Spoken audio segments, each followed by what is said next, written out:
Vous écoutez bel et bien Radio Cotonou, c'est l'heure de l'actualité.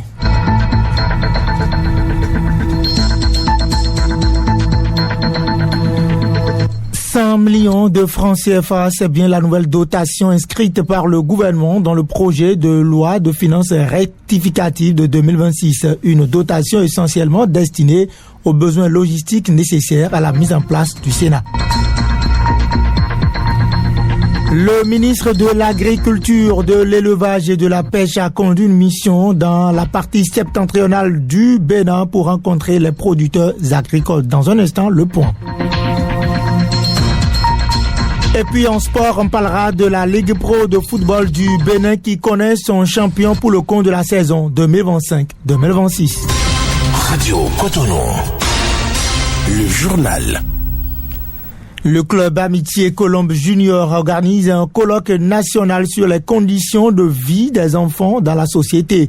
Cette activité se veut un cadre de réflexion, d'échange et de sensibilisation autour des réalités auxquelles sont confrontés de nombreux enfants au sein de nos communautés. Le colloque se tient à l'école primaire publique EPP de Fifadi. Précieuse Acquesson, responsable des enfants, rappelle les motivations du dit colloque.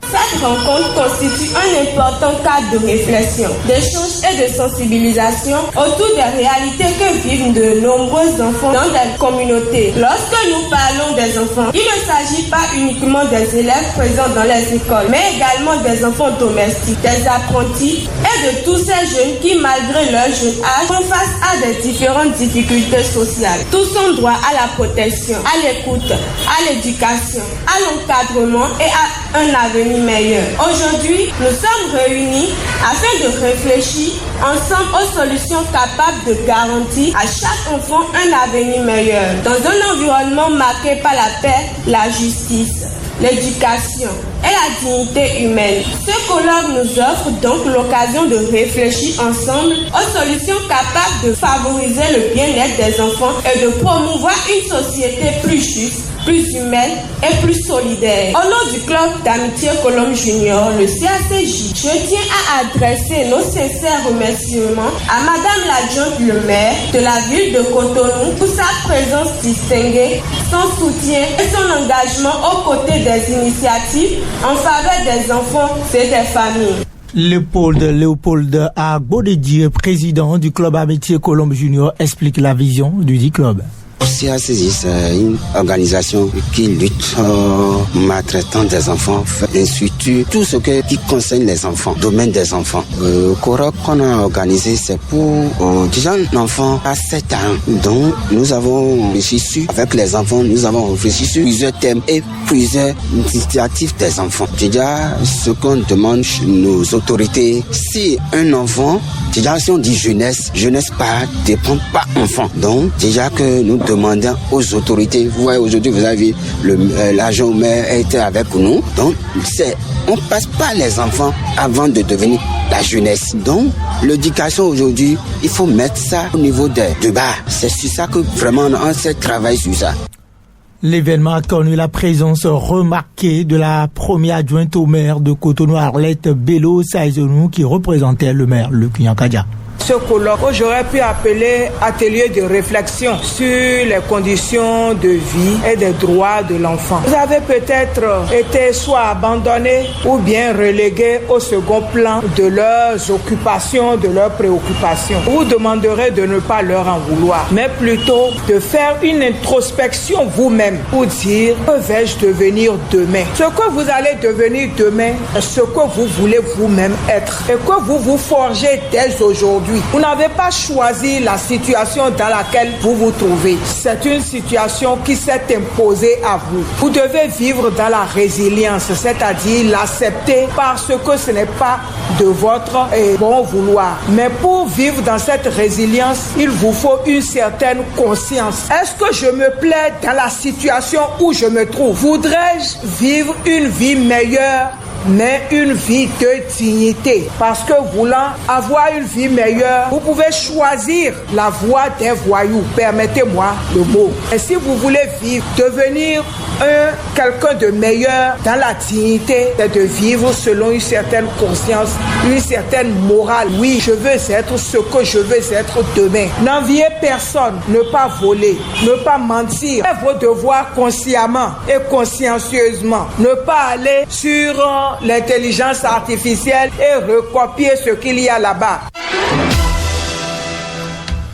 Le ministre de l'Agriculture, de l'Élevage et de la Pêche à Dinyeton Bloukunon Goubalan a effectué une mission de terrain dans les collines et dans le Borgou du 11 au 13 juin 2026. Il a pris contact avec le personnel de certaines structures décentralisées du ministère avant d'échanger avec les acteurs de certaines filières agricoles. On l'écoute. Ceci s'est focalisé sur 4 filières. Il y a le riz, bien sûr, il y a le coton, il y a l'anacarde et il y a le manioc. Alors, principalement, le message qu'on a passé, c'est que le gouvernement, avec à sa tête le chef de l'État, le président Romuald Wadaye, s'est engagé dans une nouvelle ère de révolution de notre agriculture. Nous considérons l'agriculture comme une question de sécurité sociale et aussi une question de sécurité nationale. Il s'agit de tout faire pour aider nos producteurs à retrouver leur dignité. Il s'agit de tout faire pour aider le producteur pour que son temps qui passe sous le soleil à produire et à honorer la nation, il puisse gagner en conséquence. L'examen du baccalauréat session de juin 2026 se fera officiellement ce lundi 15 juin 2026 sur toute l'étendue du territoire béninois.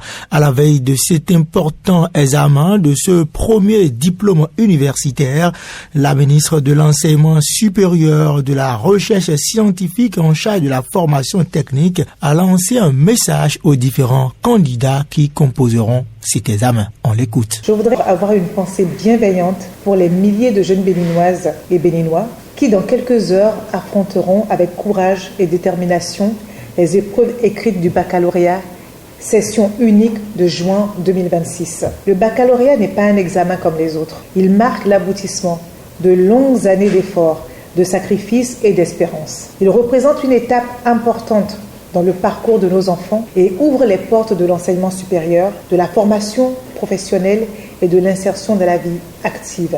Cette année, 77 101 candidats, dont 34 580 filles et 42 521 garçons, composent dans 140 centres répartis sur l'ensemble du territoire national. Derrière ces chiffres se trouvent autant de rêves, d'ambitions et de projets de vie. Il y a des familles, des pères, des mères qui ont accompagné leurs enfants avec patience et confiance. Il y a des enseignants qui ont transmis le savoir avec engagement. Il y a des responsables administratifs qui ont travaillé sans relâche pour garantir une organisation rigoureuse et crédible de cet examen national. Je voudrais saluer chacun de ces acteurs dont le dévouement contribue à faire du baccalauréat béninois un rendez-vous républicain majeur.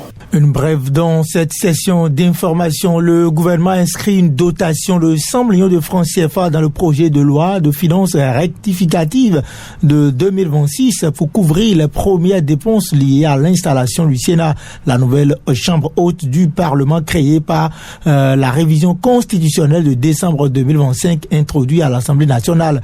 Initialement envisagée avant l'investiture du président de la République, Romuald Wadaye, l'installation du Sénat n'avait pu intervenir dans les délais annoncés.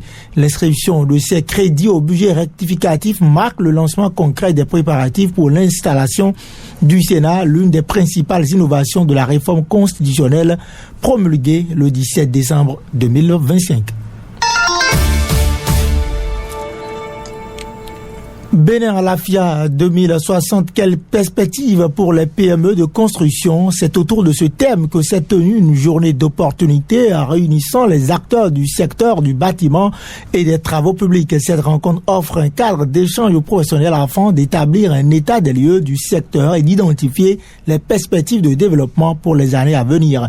Les travaux se sont déroulés ce vendredi dans la salle de conférence d'un hôtel de la place. Bruno Niedekwe, directeur directeur de l'entreprise ATA Conseil Label Bénin et coordonnateur de la journée, explique les motivations de cette initiative.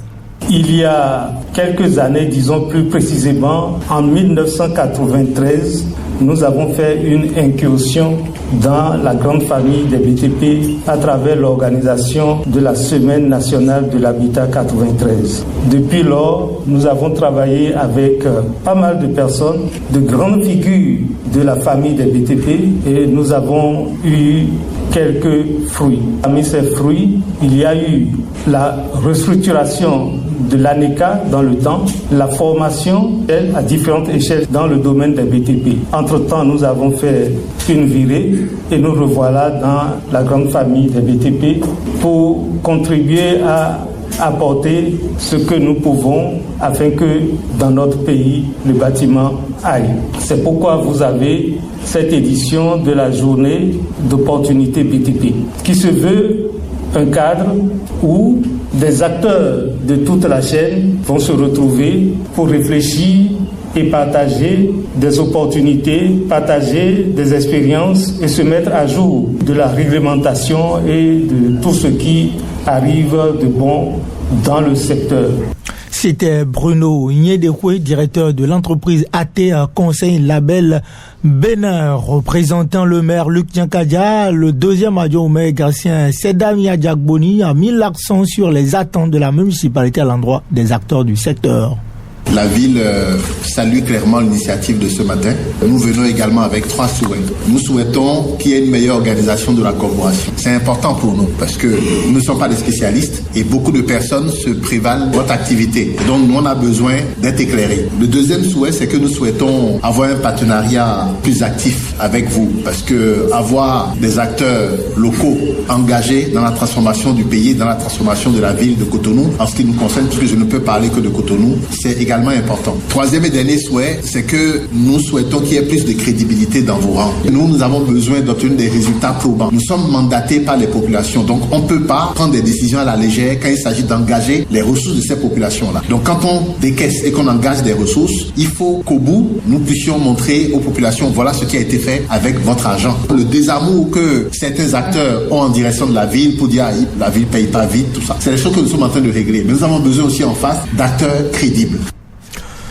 Procédant au lancement officiel des travaux, Georges Allais, ministre du Cadre de vie, des Transports et du Développement durable, a réaffirmé l'engagement du gouvernement à soutenir les initiatives favorisant la croissance et la professionnalisation des entreprises du BTP.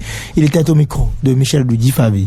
Cette rencontre intervient à un moment crucial où notre pays connaît une dynamique sans précédent dans la transformation économique, urbaine et infrastructurelle. En effet, les acteurs du cadre de vie et des transports occupent une place hautement stratégique dans les actions gouvernementales.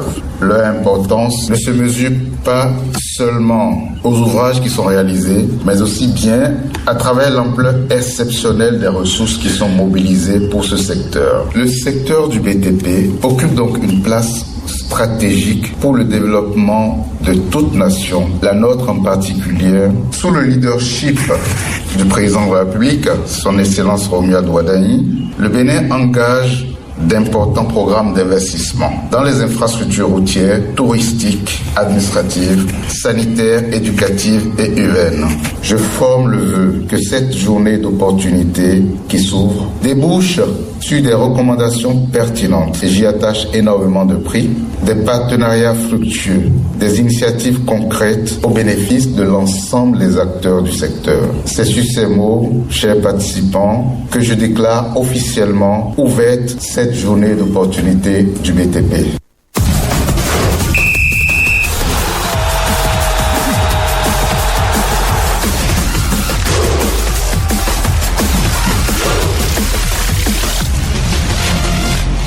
Parlons de football, la 33e et avant-dernière journée de la Ligue Pro du Bénin saison 2025-2026 a été jouée. L'enjeu majeur de cette journée est de voir si l'AS Obumap, solide leader avec 3 points d'avance sur Coton, triple champion du Bénin, pourra donc remporter le titre, et puis ça a été fait pendant que l'AS Wemap a dominé AS Cotonou avant un coup 1-0. Son poursuivant immédiat Dynamo Dahomey et Coton Football Club a été donc défait à Dynamo Dahomey du côté de Goro. 2-1. L'autre enjeu aussi, c'est la 3e place. Aspac et Loto Popo l'un d'entre eux doit gagner donc pour espérer donc maintenir cette 3e place. Et bien, ça a tourné à l'avantage de Loto Popo qui a battu à Grand Popo Aspac 1-0. Cavalier dans ce duel donc de maintien a dominé les Dragons de Lomé 2-1 du côté de Niki. Dadje FC a perdu lourdement à Plareux devant la jeunesse sportive de Pobet et Buffle du Borgou. Banigansé ont fait un match, un but partout. Idem pour le match entre Ayema et l'US Krake Asvo a dominé Damissa 2-0. Que donne donc le classement avant la dernière journée? On constate que Sobemap avec 6 longueurs donc sur Coton FC ne peut plus se faire donc rattraper et est d'office champion du Bénin au bout de cette saison. Coton est 2e à 2 longueurs de l'équipe d'Aspac et puis à 4 longueurs de Loto Popo. Au niveau donc du bas du tableau, on retient qu'officiellement Dadje FC est donc en 2e division et bien sûr l'équipe de la jeunesse sportive de Pobet aussi, Cavalier donc grâce à la confrontation directe pourra se maintenir.